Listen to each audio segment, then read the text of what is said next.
এইটা হচ্ছে সেই টাওয়ার, দেখতেই পাচ্ছেন আপনারা। এই টাওয়ারটাই হচ্ছে কালকে বসছিল আমার বাড়িতে, আর যেটার জন্যই হচ্ছে এত সমস্যা কালকে হয়েছে। ওকে, সো আপনাদেরকে বলছিলাম যে কালকে দেখাবো যে বাড়িতে কি টাওয়ার বসেছে। এত ক্যামেরাটা ঝাপসা হয়ে যায় না। হ্যাঁ, তো এই টাওয়ারটা বসানোর জন্যই হচ্ছে কালকে ভিডিও করতে পারিনি। তার কারণ সারাক্ষণ এরা এটা নয় ওটা, সেটা নয় এটা, এখানে ফুটাচ্ছে ওখানে ড্রিল করছে, এই জন্য হচ্ছে আমি করতে পারিনি।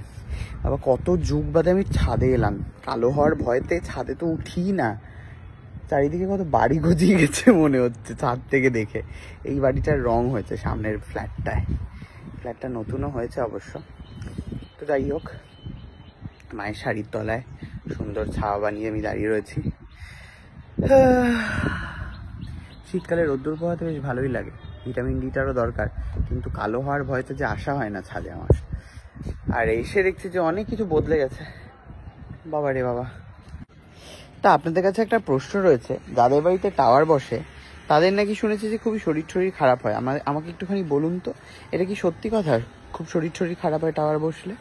আর দুই বলবেন হচ্ছে, না দুই বলতে হবে না, আমি বলছি। দুই হচ্ছে, আমি প্রচুর আসতাম লকডাউনে ছাদে, মানে আমি আর সুকান্ত লকডাউনে প্রায় ছাদেই বসে থাকতাম।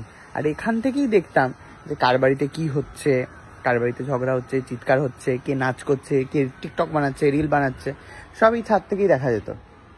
আর আমার বাড়ির সামনে এত গাছ চারিদিকে, দেখো জাস্ট পুরো সবুজ সবুজ সবুজ সবুজ।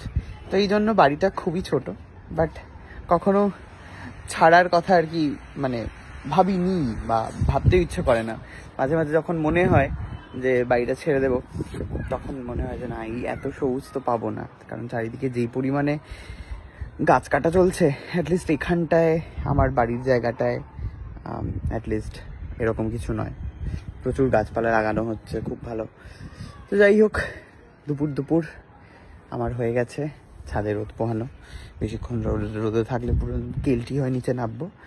ও বাবা, কেলটি নিয়ে যা কারবার হলো ব্লগে, ওই জন্য আর কেলটিও বলা যাবে না, কিন্তু আমি নিজেকে বলেছি। হ্যাঁ, তো যাই হোক, যাই হচ্ছে নিচে খেতে। কি কি এনেছো খোলো দেখি, খুলে খুলে দেখাও। দিদি খুলে দেখাবে না, তুমি দেখো। বাবা, মাংস টাংস কি সব এনেছি, এগুলো সব রান্না করে দেখ না